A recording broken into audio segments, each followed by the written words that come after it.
From JBS Studios in Greater New York, this is the JBS News Update with Teisha Bader.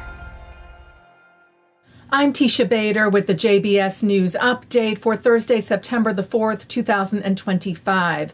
Israel's President Isaac Herzog met today with the Pope at the Vatican, where the issues of the hostage crisis and situation in Gaza in general were discussed.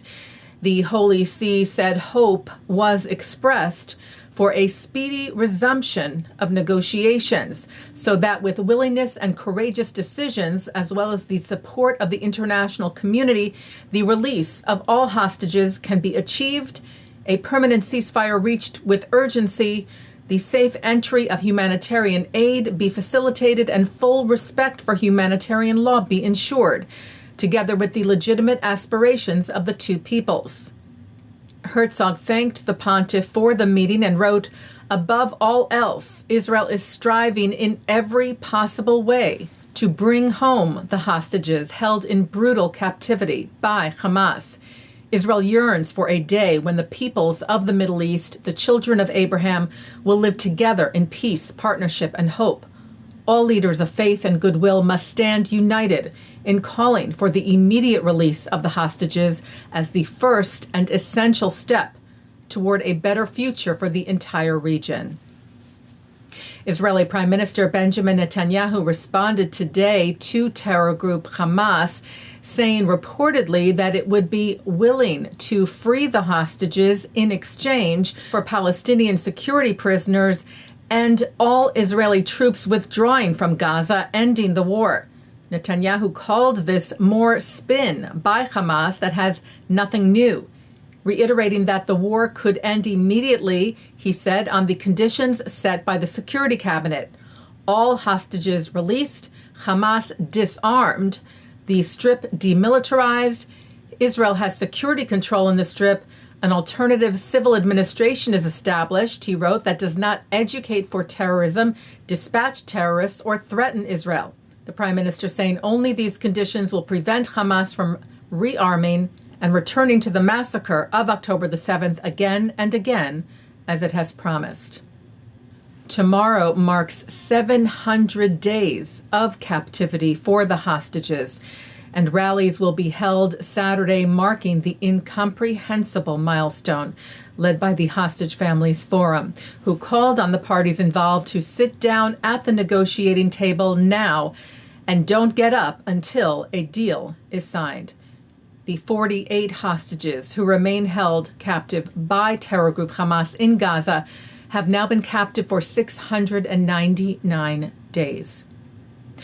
2 drones were fired at Israel yesterday by the Houthis in Yemen. The IDF said it intercepted 2 unmanned aerial vehicles launched from Yemen. No damage or injury was reported. Last night, the IDF said a missile was launched from Yemen. It fell in an open area outside the territory of the State of Israel. Well, anti-Israel protesters once again disrupted the Vuelta a España, the major bicycle race taking place in Spain, causing yesterday's stage of the race to end prematurely. The Associated Press reports the 11th stage of the Vuelta was cut short and finished without a winner because of a disruption by pro-Palestinian protesters near the finish line in Bilbao yesterday. The protesters apparently targeting riders from the Israel Premier Tech team. The AP cited race technical director Kiko Garcia, suggesting apparently that the Israeli team drop out, telling a local radio station everyone needs to try to find a solution, which for me right now is that the Israeli team realizes that by being here, it doesn't help the safety of everyone else. But we can't make that decision. The team has to do it. Well, Israel Premier Tech rejected such an idea, writing that the team remains committed to racing at the Vuelta, and said any other course of action sets a dangerous precedent in the sport of cycling, not only for Israel Premier Tech, but for all teams, reiterating that it respects the right to protest as long as those protests remain peaceful, saying the behavior of protesters in Bilbao was not only dangerous, but counterproductive to their cause, and deprived the Basque cycling fans, some of the best cycling fans in the world, of the stage finish they deserve. And the Israeli team was back on their bikes today for stage 12 of the race. Well, a group of Jewish American teenagers just concluded their summer activities in a very unique and impactful way, taking part in United Hatzalah's NCSY Camp Rescue in Israel, where they trained with paramedics, learning hands-on life-saving skills, culminating in a mass casualty event training drill. All part of United Hatzalah's Light Legacy Heroes, a teen and kids leadership and philanthropy program empowering the teens with emergency response skills, which they can put into use when needed back home in the U.S. to step in and help in their communities, their schools, synagogues, and beyond. Taking a look now at our programming for tonight on JBS for Thursday, September the 4th. At 8, Dana Bash is on Being Jewish with Jonah Platt.